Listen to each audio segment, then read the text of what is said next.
Oi, leiam a descrição desse vídeo, eu coloquei umas coisas importantes de vocês irem atrás. E agora eu queria dar uma dica para vocês, caso algum aí de vocês seja condenado por corrupção na segunda instância, procurem a advogada Viviane Barci de Moraes, esposa do Alexandre de Moraes. Ela é especialista em atender corrupto nas instâncias superiores do judiciário, tá? E agora eu tive até um insight aqui. Se algum dia eu me tornar um ministro do STF, eu já sei a fonte da riqueza. Eu vou casar com uma mulher que é advogada, tá? Por pior que ela seja, e especializar o escritório dela em atender corrupto. Eu tô rico, tô milionário. Dessa forma, qualquer ministro do STF pode ficar milionário. Olha que ideia fantástica. E agora outra coisa, né? O Celso de Mello disse que não tem problema nenhum o Rodrigo Maia nomear a Joyce Hasselmann, uma mentirosa compulsiva, uma mitomaníaca comprovada, como chefe lá da Secretaria de Comunicação da Câmara. Já o Bolsonaro, quando tentou nomear o delegado, só por causa de uma fofoca mentirosa do Moro, ele não pôde. Duplo padrão, né? E agora tem outra coisa também.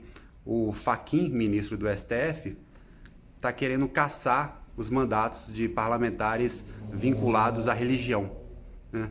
Parece que é o fim dos tempos mesmo, pelo menos aqui no Brasil. Assiste agora o vídeo que eu tinha gravado aqui. Valeu.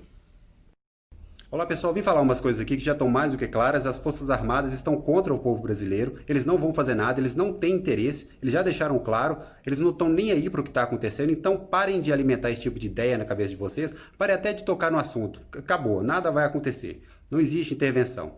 Não existe solução também a curto prazo. O Senado Federal está na sua pior formação desde a sua criação. A sessão de ontem das tais fake news foi um show de horror. Até os senadores que, de certa forma, estavam se colocando como contra o projeto, na verdade eles queriam adiar, mudar um pouco o projeto e depois aprovar o projeto da censura, tá? Então o quadro é realmente terrível. Senadores como Romário, por exemplo, é outro frouxo, tá? Morde e assopra. Ele queria que adiasse o projeto, mudasse e aprovasse. As pessoas viam ele brincando com o repórter, fazendo gracinha, enfrentando, entrando em polêmica, mas quando chegou lá é mais do mesmo, tá? Cajuru é outro, pilantra, farsante. Chegou lá também é favorável. Esse é declaradamente favorável ao projeto da censura. Jorge Cajuru 100% favorável à censura. E agora está querendo se candidatar a presidente do Senado. Não deixem isso acontecer em hipótese alguma, não deixem, tá? Porque senão as pessoas podem lembrar, né, da época lá que ele era, né, apresentador e brigava, discutia com corrupto e não sei o quê, e as pessoas podem se emocionar e acabar gerando um movimento que eleja esse cara. A gente ia perder mais 2 anos, tá? Com o Congresso parado. E então o ideal seria ir colocando a médio e longo prazo as sugestões que eu dou aqui, por exemplo, no canal. E eu queria comentar também sobre a Sarah Winter, né, aquela ativista que foi colocada em liberdade entre 1000 aspas, ela que se tornou sim um símbolo no enfrentamento ao Supremo. Se você confia ou não nela, isso é uma outra história. Mas ela é uma ativista de rua, cheia de vigor, que ampliou as ferramentas de luta da direita, fazendo o que ninguém faz. Aí um monte de fresco, hipócrita, até quando vai defender ela, diz: ui, eu não concordo com as atitudes dela, mas isso que o STF está fazendo está errado. Por causa desse tipo de passividade, tá? Por causa desse povo broxa em cima do muro, que o Brasil é desse jeito. Qualquer coisinha, eles já perdem o foco. Por exemplo, vai fazer uma manifestação. Aí alguma coisinha mal explicada ocorre e eles mesmos deslegitimam todo o sentido por trás do ato. Entendeu? E aí vem falar em violência. O que é um ataque cruel, uma invasão, é você ter que sair com uma tornozeleira colocada por Alexandre de Moraes. Como que essa menina deve estar se sentindo, né? Se um juiz isento coloca uma tornozeleira em você já é ruim, imagina um juiz que é um monstro, um ser de alma podre, que sabe que você é inocente, entendeu? E mesmo assim, por picuinha, por pura maldade, coloca uma tornozeleira suja no seu pé, como se você fosse um pombo correio anilhado. Isso é um absurdo, como as pessoas não conseguem se colocar no lugar dessas pessoas, tá? Ela deve estar se sentindo como aquelas vítimas daqueles maníacos de filme aí de Hollywood, entendeu? Tendo que andar com aquela coisa incômoda, colocada por um pulha, entendeu? Por pura perversidade, um cara que é comprovadamente imoral. E aí eu tenho que falar da Polícia Federal, né? Que também não tem jeito. Vamos supor que eu suba em cima de um palanque aqui em BH e diga: a partir de hoje todo mundo vai sair sem uma das meias. ou com a calça virada para trás, ou com uma faixa amarrada no braço, o que vai acontecer? Ninguém vai obedecer, né? As pessoas vão falar, para com isso aí, sai daí e tal. Agora, as ordens que o Alexandre de Moraes dá na Polícia Federal são piores do que essas.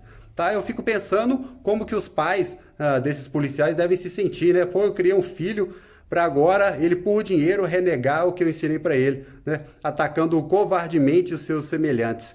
E aí eu queria fazer uma outra observação. Né? O Estado, de maneira calculista, ele dissemina, ele capilariza a culpa dos atos nefastos que ele pratica em um sistema burocrático gigantesco. Então a população não sabe quem culpar. Né? E a polícia é a que sai mais impune em tudo isso. O Alexandre de Moraes dá a ordem, mas quem coloca a ordem em prática? A ordem do Alexandre de Moraes, sem o braço armado da polícia, é só um papel sujo de cocô, não quer dizer nada, tá? É como Cristo, por exemplo, né? Lá, Herodes, Pilatos, César, todas as pessoas envolvidas ali, os fariseus, todos eles queriam crucificar Jesus, mas quem realmente açoitou e crucificou Jesus? Né? Foi a polícia. Então a polícia que faz toda a maldade acontecer. E a polícia é que mais deveria refletir moralmente sobre os atos que ela pratica, né? Sobre os atos que o Estado coloca em prática através dela. Lamentável. E agora eu queria falar de uma outra coisa aqui, que é o projeto, né, lá da carteira de motorista, que foi aprovado em parte, né? Parece que na Câmara. Vai passar aí de 5 para 10 anos o período de renovação da carteira de motorista e também a pontuação, né? Agora é de 20 para 40. E eu queria falar outra coisa aqui, a senadora Cátia Abreu, que é uma figura que eu desprezo completamente, discordo de 99,9999% do que ela fala, é uma mau caráter, mas ela tem um projeto interessante, né? Que é de acabar com a obrigatoriedade das aulas obrigatórias em autoescola. É fantástico, entendeu? Claro que ela coloca uma socialistagem no projeto lá no final, né? Diz que a carteira vai ser de graça.